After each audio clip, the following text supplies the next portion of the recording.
The Surfing Violinist presents Hurricane Idalia, Surf Log 32.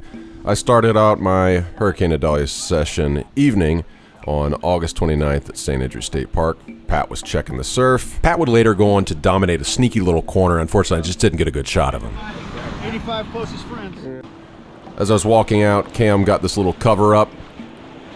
It's pretty low res because the wide angle in the GoPro doesn't do great. My first was a little cover up as well, about knee high, and then I went for a left, and the push wasn't quite being felt yet. I did get in position to see Warren with this stylish twofer here, making me optimistic about things to come. And Cam was next up, and he overcooked this little layback here. Came unstuck. He got a lot of good waves later on, but I was not in position for them. I was just paddling back and forth looking for waves, so sorry, Cam. I don't know. I don't know what I'm doing here. What is this? Is this a wave? I kind of meandered around and went to the east side with some of the longboarders, then would come back. On my way back, Rob said, "Hey, here's a right for you," and for some reason no one else got it, and I got a little duck in cover up and went for the turn and bogged rail. Yes. I went back towards the rocks, and Alex Klein was over there, and he didn't make this turn, but he made many more. And there were some actual tubes next to the rocks, and I saw Joey Knight get one. So I tried my hand over there. It was a little crowded. Some of our lords and ladies to the west were there, and they found some good ones too. One of our ladies to the west, she got some nice two-turn combo on this one. There were some speedy waves out there to be found. I was not generally finding them. I kept going for this backside tube and would just eat it off the nose. So this is my tube wipeout montage. Got a couple stills off of this, but nothing really great. And I just did this pretty much the whole swell as my backside tube wipeout practice. They were really racy near the rocks, and yeah, and they weren't always giving you much room to squeeze in. This Alex almost getting clipped. Hey, here's Philip Asselin, getting a nice little takeoff. So all told, it was a fun session, but we were thinking and hoping just an appetizer for what's to come. This is my best wave. It was this little double up. Bad form came into play, and I only noticed it when I went back and watched the GoPro footage. That's why I recommend doing this. You can kind of notice some things that you're doing wrong, and you see it on even my wave I thought was good. This little crooked elbow thing, it really makes me look like caveman rigor mortis. Style really does affect your flow, so gotta keep working on that. Well, the surf wasn't quite filling in yet. It was a beautiful sunset. The water was beautiful. It was a fun session. It was crowded, but we were all finding waves. Last wave of the day was this one after sunset, just a long one to the left. I had no maneuvers on it, but I was able to cruise for a while, and on my Huntington hop back into the next section, I ate it. I was like, ah, man, I almost could have ridden down to the beach. But we were hoping that was just the appetizer for what was to come, and the next day was, we should have known. What are we gonna see, Rob? Just never know. Well, we had a good view of the super moon, blue moon, or whatever you call it, that was making the tide super high, along with the surge. Skunked is the term. What's wild is looking at the tide line from the night before. I'm sure the water has come up way further than that. I mean, Michael, obviously, but that's some of the furthest I've ever seen it, personally. Yeah, it's a little tiny shore break wave, but Tate did see a set come through when he first walked over the dune for the first time, so we decided we're going for it. Constellation novelty wave. We get whatever we get.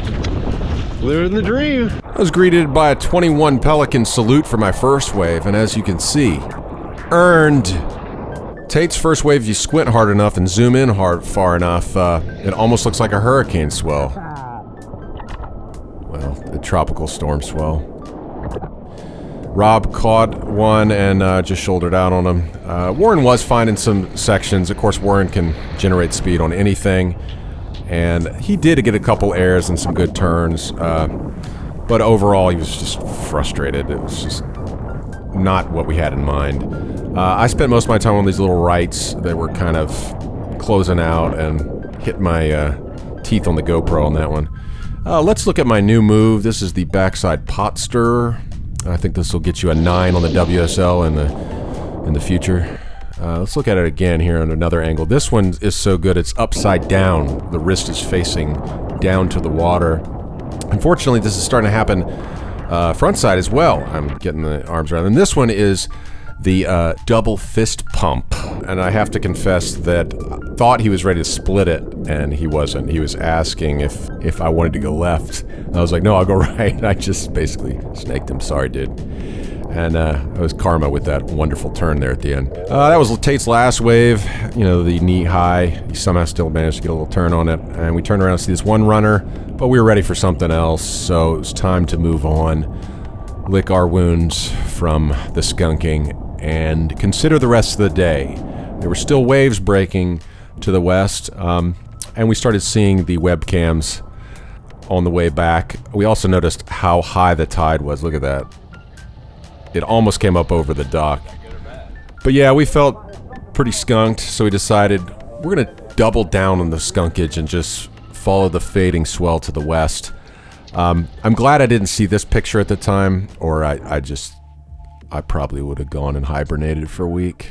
So we headed west. We didn't make it all the way to Pensacola nor Orange Beach, but we found a nice little beach break with longboard waves somewhere along the way, and after paddling out, discovered there was Justin and Karen Buxton. They'd settled on the same surf spot. Here's Karen watching Justin on this fun right he found further west than most of the pack. I followed his lead and found some more of these rights, usually smaller than the ones I saw Justin on, but the water was beautiful and the sun was out. It was a chill session. I bumped into Rusty, who, before I filmed on this one, I saw get one of the longest waves of any of the sessions. Turns out I was already following him on Instagram. He had his buddy Gary out in the water to surf for the first time in 4 years, and they were hugging that western edge, finding a wave all to themselves after Justin finished his session. I was still hunting for some of the waves I saw Justin get, when sometime around midday a swing set appeared out of nowhere. I took off sideways late and airdropped into what may have been a makeable left tube by a more capable tube surfer. This wave was one of the largest I saw the entire swell. 20 minutes later, Tate and I were caught inside by a set that was potentially even larger, and neither of us could get in position on time. These sets were nothing compared to the size of the swell that reached Pensacola or Orange Beach to the west, but their sudden, unexpected appearance this late in the fading swell at this beach had us scratching our heads. Well, we lost on this one, but I stood there and stared at the beautiful watercolor in the shore break that gives our area its name on a day that another area of Florida was facing a horrific hurricane. And this is just life in Florida. You never know beyond a shadow of a doubt if you're going to get blown away or have a beach day. We surfers want a cocktail with just the right mixture of both, but this time Alabama nailed the recipe, and before our next attempt, I need to deal with this double fist pump and the backside pot-stirring caveman with rigor mortis. Even though my friends say I'm being too hard on myself, but just look at this, man, this is not aesthetic. Until next time, keep it consistent, even if the surf isn't. And don't let the black flies bite.